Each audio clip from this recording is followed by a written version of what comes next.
And welcome back to Comcast Newsmakers. I'm Steve Swat. My guest this segment is Eileen Thomas, who's Executive Director of the River City Food Bank. Thanks for being with us. Thanks for having me. You know, there's an amazing, I guess, irony in our region. Here we live in America's breadbasket, and there is so much agriculture up and down the valley, and yet this area ranks really high for what's called food insecurity, people who are going hungry every single day. That's correct.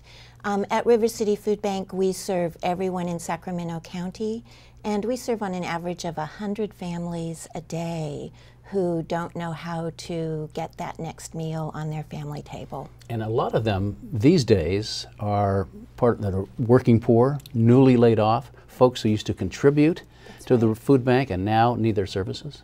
Correct. I once had a friend visit me at the food bank, and as he came in, he looked at the line of people and he was speechless. And he said, "I'm shocked in that the people that are standing in line for food look a lot like you and me." Mm-hmm. And that is the reality of food insecurity today. And that has changed over the last few years. Absolutely, since about 2007. Mm-hmm.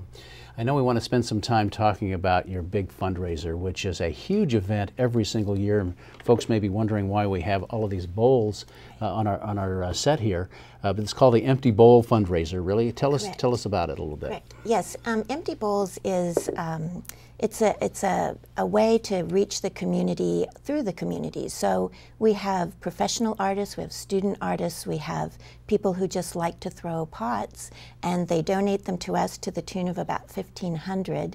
And then we get soups from some of the local gourmet restaurants, and we serve a soup supper on Monday night and a soup luncheon on Tuesday at lunch. And when people come in, they get to choose a bowl that reminds them when they leave that there are a lot of empty bowls in our community. And this, I mean, you had hundreds at this fundraiser last year, I know. Over 1,000. Mm-hmm. And this is your big fundraiser of the year? It is. This is how we raise our operational costs for the year.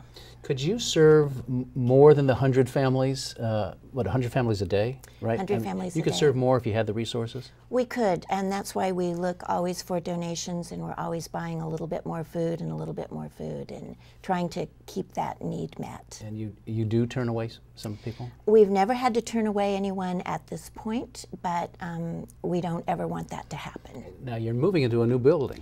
Which, we are. You did have, tragically, you had an arson fire at your old building, but now your new facility is going to be larger? Well, it's about the same size as what we're serving from now, which has been donated to us from Sutter Medical Center. So it's about 3,000 square feet, and it's a good, comfortable side. It really isn't a matter of storing food because the food comes in and goes out so quickly. And you get your food from supermarkets, for example, farmers? Yes, we get a lot donated from the farmers markets. We get a lot donated from regular people who garden and have small urban farms. FoodLink is a huge way for us to get food. Senior Gleaners is another great supporter. So we work through the community to make sure that we get good, fresh, healthy food. And I know you're always looking for volunteers, aren't you? We are, because it takes a lot to serve 100 people a day. Let's wrap up by talking about the Empty Bowl fundraiser one more time. It's going to be in March, so March 5th and 6th, and this year we're moving to a new venue, so we'll be at the Sacramento Convention Center. And we're very excited about that. It'll cut down on our lines and help us to serve our guests quickly, and I think in a very nice, comfortable environment. Well, it's a great event, and Eileen Thomas, thanks for coming by and talking about not only the food bank, River City Food Bank, but also the Empty Bowls fundraising event in March. Thank you. And thanks to our viewers also for watching Comcast Newsmakers. We hope to see you next time.